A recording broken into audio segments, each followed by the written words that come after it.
السلام عليكم ورحمة الله وبركاته. ازيكم يا حبايبي؟ عاملين ايه؟ يا رب تكونوا بخير. ابدأ كلامي بصلاتي على حبيبي محمد صلى الله عليه وسلم. طبعا هتستغربوا وتقولوا يا هيام النهارده انت فين وبتقدمي لنا المقدمة والوصفة بتاعتك دي بتعمليها فين؟ اقول لكم استنوا بس كده وانتوا تعرفوا بنفسكم مع خلال الفيديو.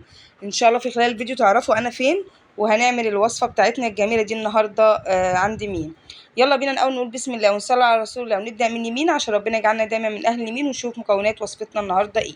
معانا طبعا ده كده ربع كيلو من اللحمة المفرومة، ومعانا البهارات دي عبارة عن ملح وفلفل وكمون وواحدة من مرقة دجاج ومعلقة من بهارات اللحمة، ومعانا جبنة مشكلة كده موتزاريلا على رومي على شيدر، ومعانا طبعا كيسين من الخميرة الفورية.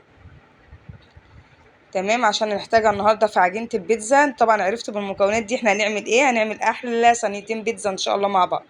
ومعانا بقى طبعا هنا فلفل الوان مقطعاه كده مكعبات صغيرة، فلفل احمر واخضر واصفر، بيدينا طبعا شكل كده ولون وطعم وريحة في البيتزا. ومعانا طبعا زيتون مخلي اخضر واسمر زي ما انتم شايفين بالشكل ده عشان نزين بيه البيتزا بتاعتنا. وهنا طبعا معانا الصلصة طبعا جاهزة، ام محمد حبيبة قلبي مرات اخويا كانت عاملاها ومجهزاها. طبعا انتوا عرفتوا انا فين، انا عند ام محمد طبعا صاحبة قناة فرحتنا في لمتنا، مرات اخويا رضا الكبير. فهقضي يوم معاها النهارده هناك، فعملنا بقى بيتزا فقلت اصورها لكم يعني وكده. ومعانا الزيت والمية الدافية والدقيق. بس كده دي المكونات بتاعتنا اللي احنا هنعمل بيها وصفتنا النهارده، وصفة البيتزا. بس طبعا في مكونات هتضاف تاني انا ملحقتش اصورها في المقدمة لان في بعض الناس مش بتحب البيتزا باللحمة المفرومة. هنا ام محمد كانت بتقول لكم حطوا لايك، فهنعمل بيتزا برضو تانية باللانشون والتونة. فيلا بينا عشان نبدأ مع بعض. اول حاجة معايا هبتدي ان انا اجيب طبعا الشفشق كده، حطيت فيه كوبايتين من المية الدافية، وهبتدي انزل عليهم بكيسين الخميرة الفورية عشان تلحق تخمر. يعني هنسيب الخميرة على جنب. طبعا هحط لها الاول معلقة كده صغيرة من الملح، تمام، ومعلقة سكر، وهقلب بقى كده الخليط ده كله ببعضه كده، وهغطيها بحاجة طبق صغير يعني واركنها على جنب عقبال ما اجهز العجينة بتاعتي يكون الخميرة خمرت. تمام، يلا بقى ايه كده نشيلها نركنها اهو على جنب، ونجيب الدقيق بتاعنا ونبتدي نجهز العجينة بتاعتنا. طبعا لازم تكوني كده موسعة لنفسك ومجهزة حاجتك ومنظمة حاجتك كده عشان الدنيا ايه تظبط. عقبال ما الخميرة تخمر تعالوا بس نعلق على اللحمة تتعصج الأول. تمام. هنا جبت حلة على النار فيها شوية من الزيت، وهنزل فيها ببصلاية كده متقطعة مكعبات صغيرة. ام محمد طبعا كانت قطعتها، ملحقناش نحطها في المقدمة زي ما قلتلكوا. وبعتنا ملك تجيب طبعا لانشون وتجيب تونة عشان بطوط ومحمد بيحبوا اللانشون هو وملك وفاطمة وكده. اما اللحمة المفرومة عادي بقى فمش كله بيحبها. تمام، هنزل طبعا بعد ما البصلة كده اتشوحت شوية هنزل عليها بشوية من الفلفل الألوان كده واشوحهم مع بعض كده عشان يدوني الريحة بقى وايه والجمال بتاع اللحمة. انتوا عارفين البصل مع الفلفل الألوان بيدي ريحة حلوة. بعد ما عصجنا بعد ما يعني شوحنا البصل والفلفل الألوان هنزل طبعا باللحمة المفرومة اهي. طبعا هنا كانت ملك بتصورني وام محمد في الوقت ده بتصور ليها في قناتها، فكنا 100 حاجة بنعمل كذا حاجة في وقت واحد. والله ربنا يجعل تعبنا كلنا في ميزان حسناتنا يا رب. هنا نزلت باللحمة وأقلبها بقى على البصل والفلفل الألوان، وهنزل عليهم دلوقتي برضو كده بالبهارات. تمام، البهارات بقى اللي هي عبارة عن ايه، عبارة عن ملح وفلفل وكمون وواحدة من مرق دجاج ومعلقة من بهارات اللحم. وهقلب بقى الكلام الحلو ده كله مع بعضه، وهغطي عليها دلوقتي واسيبها بقى ايه تاخد وتدي بشكل ودي لحد ما تستوي. يعني عقبال ما هي بقى تتشوح كده مع نفسها وتستوي. يلا بينا دلوقتي بقى كانت الخميرة بتاعتنا زمانها خمرت، هنبص عليها ونبتدي نعجن العجينة بتاعة البيتزا. اللي وصل معانا بقى لحد هنا يقول هيام وام محمد احلى صينيتين بيتزا في الدنيا. عشان اعرف انتوا وصلتوا معايا لحد هنا، يا احلى اخوات واحلى جمهوريه في الدنيا كلها. ربنا يخليكم لينا يا احلى اخوات في الدنيا ويديمكم نعمه في حياتنا يا رب. شايفين بقى هنا بوريكم، شايفين عقبال مع عصقت اللحمه كانت الخميره معايا تفاعلت ازاي وعملت فوم. يعني كده اضمن ان الخميره بتاعتي كويسه وتمام. هنزل بقى هنا. طبعا ام محمد كانت جايبه بقى دي حطها في الحله الكبيره الواسعه دي، عشان طبعا الاطباق اللي عندها اللي هي البلاستيك صغيره، فقلنا هنعجن في الحله دي. وسعت كده مكان للخميره، وهبتدي انزل فيها انزل بيها بنص الدقيق، في نص الدقيق كده. وهبتدي ان انا اقلب الخميره على الدقيق. تمام. وفي الوقت ده مجهزه ميه دافيه، لازم تعجني العجينه بتاعتك بميه دافيه. تمام. هبتدي بقى انزل بقى معايا اهو جهزتها. ام محمد طبعا كانت جهزتها لي، فانا حطيتها في الشفشه كده عشان اعرف اتعامل معاها، لاني طبعا ماسكه المعلقه بقلب بايد والايد التانية ماسكه الميه. فهنزل حبه حبه، بصوا بنزل واحده واحده بالميه واقلب لحد ما احس ان انا اشوف مقدار الميه اللي انا محتاجاه قد ايه. ما تنزليش مره واحده بالميه عشان ما تلاقيش العجينه ساحت منك. ام محمد طبعا هنا كانت ماسكه لي الحله، فقلت لها سيبيها انا هتملك منها اهو. انا هقلبها الاول بس كده بالمعلقه، هوزع بس الميه كده مع الدقيق، وبعد كده هعجنها بايدي عادي. طبعا لو انا عندي في شقتي كان زماني دلوقتي عجنت العجينه دي كلها في العجان الكهرباء وريحت دماغي. بس طبعا الجيش بيقول لك اتصرف في اي مكان هنسد يعني. هنا بقى هنحط كده رشه سكر، وعشان بس السنه وكده.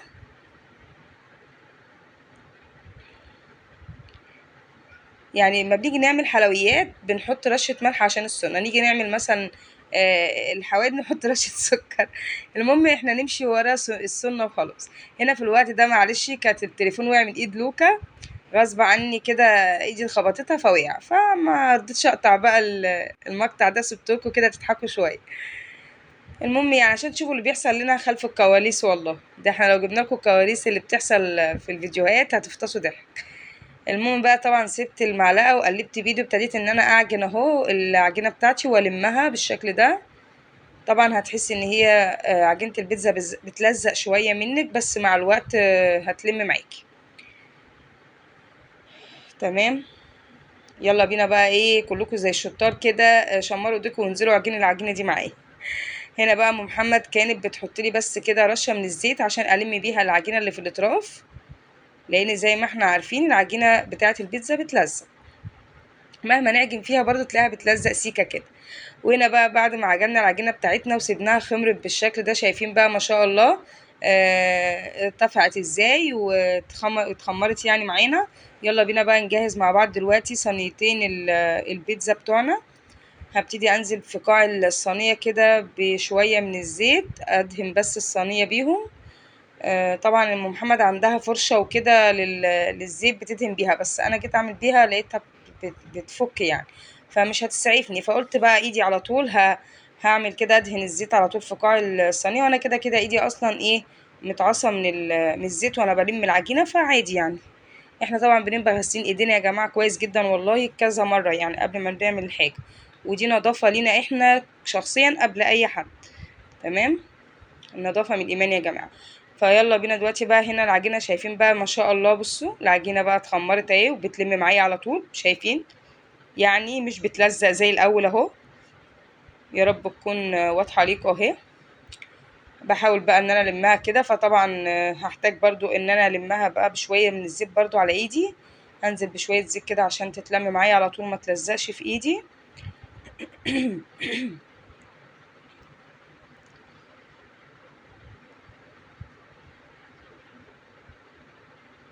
الزيت بيساعد ان العجينه تلم معاكي على طول ما تلزقش. تمام. هبتدي بقى ان انا اقسمها كده على الصينيتين، معانا طبعا صينيه كبيره وصينيه وسط. فانا حطيت في الصينيه الكبيره كميه كبيره شويه من العجينه، والصينيه الوسط حبه عجينه صغيرين شويه عن الاولى يعني. وهبتدي بقى ان انا ايه افرد بقى العجينه بتاعتي كده اوزعها في الصواني. هنا بقى كانت ام محمد مشغوله بتعمل حاجه، واللي كانت بتصور ليهم ملك واللي كان بيصورني انا محمد حمصان. فبصراحه يعني ربنا يسعدهم يا رب يعني ويجعل تعبنا كلنا في ميزان حسناتنا. في الوقت ده كانت بطوط تعبانة، وكان الضغط عندها كان واطي خالص، كانت تعبانة شوية. فأم محمد كانت بتشوف تعمل لها حاجة يعني، وبتقيس لها الضغط وكده. فادعوا لها بقى ان ربنا يا رب يشفيها كده. معرفش الانيميا عندها هي اللي مسببة الدوخة دي كل شوية والضغط ده، ولا ايه، مش عارفة. ربنا يشفيك يا بطوط يا حبيبة قلبي، ويا رب كده يا رب يخليكي لابنك يا بنتي يا رب، وتخويه وتجيبي له احلى اخت كده في الدنيا، وتسميها وعد زي ما انت نفسك يا رب، عشان اجوزها لزين يا بت. ده لو عجبته يعني، على حسب، انت عارفه. انت عارفه اولادي ما بيعجبهمش العجب ولا الصيام في رجب.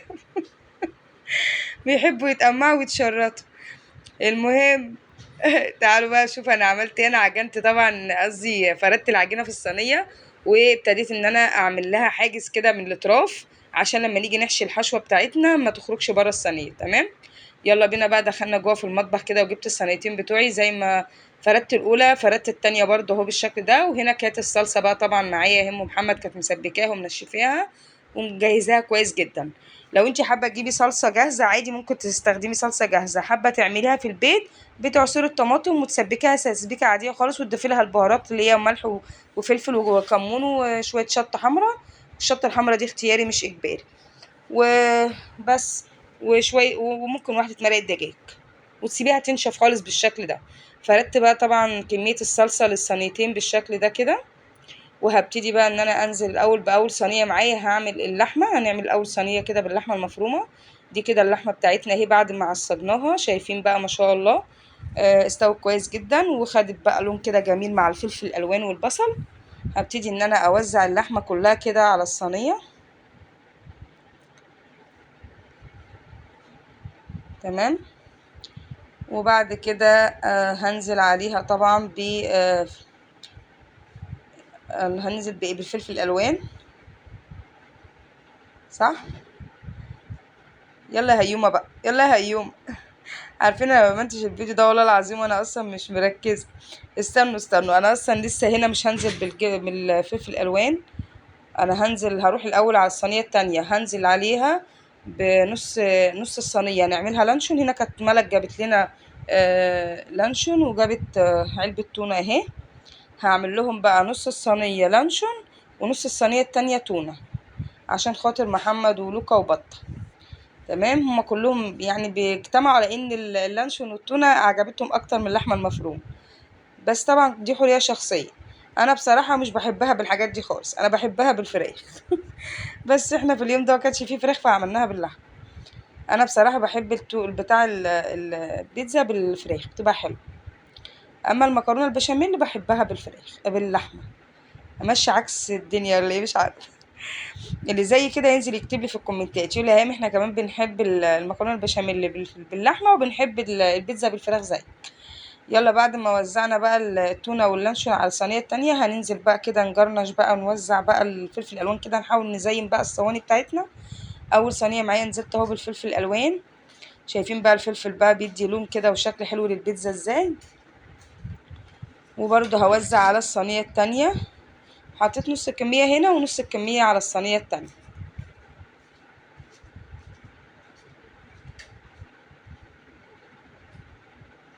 بعد ما نزلنا بالفلفل الالوان هننزل بالزيتون المخلي بقى، الاسمر والاخضر برضو هنوزع شويه على الصينيه الاولى وشويه على الصينيه التانية، وهكذا يعني بعدل الله. بس بصراحه الصينيه الاولى دايما بتاخد الكميه الاكبر، معرفش ليه.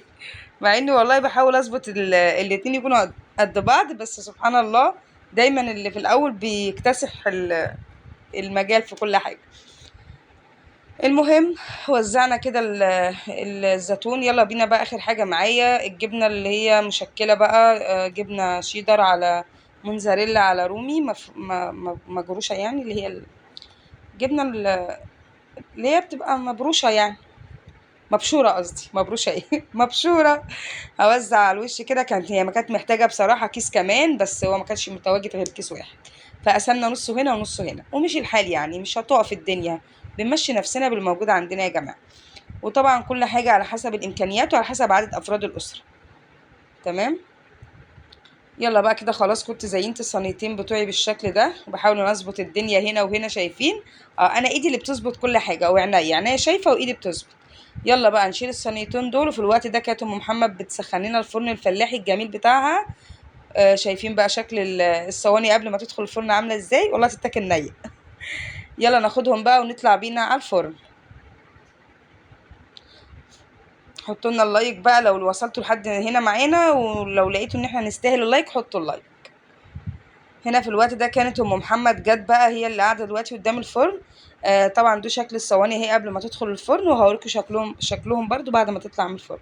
ولعنا بقى الفرن والشوايه، يعني الجوانب على نار هاديه. وهندخل بقى الصينيتين دلوقتي الفرن ونسيبهم كده، هتاخد من ربع ساعه لتلت ساعه، يعني مش بتقعد كتير. البيتزا بتستوي على طول. هنا ام محمد هي كانت جت، هي اللي بتدخل اهي الصواني. تمام، دخلهم في الفرن اهو. حطوا اللايك بقى عشان خاطري انا وام محمد بجد والله، وتعبنا في الفيديو ده كلنا، تعبنا وبطوط ولوكا ومحمد وكلنا والله تعبنا في الفيديو ده. وحتى كمان موكشة زهقنا وطهقنا واحنا بنصور. بس طبعا هما بيمنتجوا عادي، هما بيسجلوا بصوت، هتشوفوه عند ام محمد الفيديو. اما انا كتمت الصوت عشان انا يعني مش بحب ان انتوا تسمعوا دوشة في الفيديوهات وكده، تسمعوا الحاجة كده على راحتكم. وكده يا حبايب قلبي، بعد مرور بقى تلت ساعة كده كانت الصينيتين بتوعنا طلعوا من الفرن هم، وكنا جهزناهم اهو معاكم للتقديم. وبدأنا بقى نتجمع كلنا عشان نبتدي نتعشى بقى. ده كان عشانا النهاردة، عشوة البيتزا باللحمة المفرومة، والبيتزا بالتونة واللانشون. يا رب يكون شكلهم كده. الشكل طبعا بيغري، يعني العين بتاكل قبل البق يا جمهورية، صح؟ هنا بقى كنا اتجمعنا كلنا، انا وبطه ومحمد حمصاني وموكشة ولوكا وام محمد. طبعا رضا اخويا كان في الشغل، ادعوا له ان ربنا يا رب يجيبه لاولاده كده بالسلامه يا رب، ويرزقه هو واولاده برزق الحلال، ويرجعوا لبيته يا رب سالم غانم، اللهم امين يا رب العالمين. هو واخويا حماده وجوزي وكلكم يا رب، يا رب يرزقكم كلكم برزق اولادكم. تمام. هنا بقى كان محمد حمصاني هو اللي بيصور، معرفش هو بيعمل ايه بالكاميرا، مش عارفه. المهم عمال يهز في الكاميرا كده. يلا بينا في الوقت ده قلت له يا محمد ارسى عشان اقطع بقى معاكم البيتزا واوريكم بقى الخرطه كده عامله ازاي، متماسكه ومستويه كويس.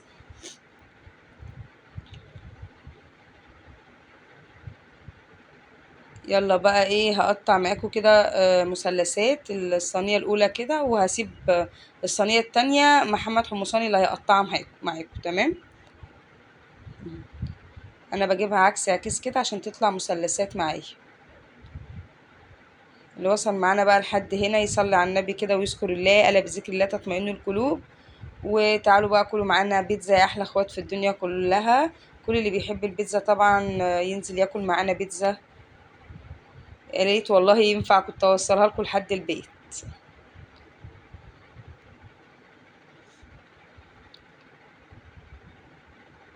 يلا هيومه بقى، هنقطع كتير. معلش يا جماعه، في الوقت ده كان اصلا القطاعه دي مش حاميه، فعماله تضايقني وانا بقطع.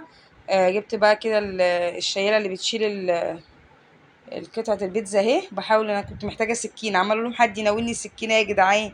عايزة اسلك القطعة من الجنب ومن الاطراف. انتوا عارفين بتبقى طبعا لازقة سنة، بس هي هتشوفوها دلوقتي هتطلع معايا بسهولة، مش هتلاقوها لازقة ولا حاجة. عشان بس هي لسه سخنة، مش عارفة امتلكها قوي. فبحاول اقطعها بالراحة، مش قادرة ان انا امسك القطع او امسك الصينية نفسها، سخنة مولعة والله. بس يلا الحمد لله قطعتها ومشي الحال. هجيب بقى الطبق كده وابتدي ان انا اقدم معاكم اهو.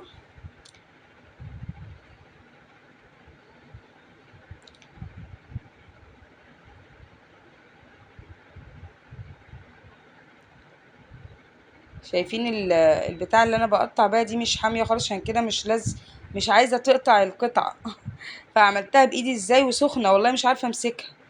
المهم خلاص الحمد لله طلعت اهي، جبرنا. هاتي يا ام محمد ناولين الطبق، ابوس ايديكي خلينا نخلص، الناس زمانها زهقت.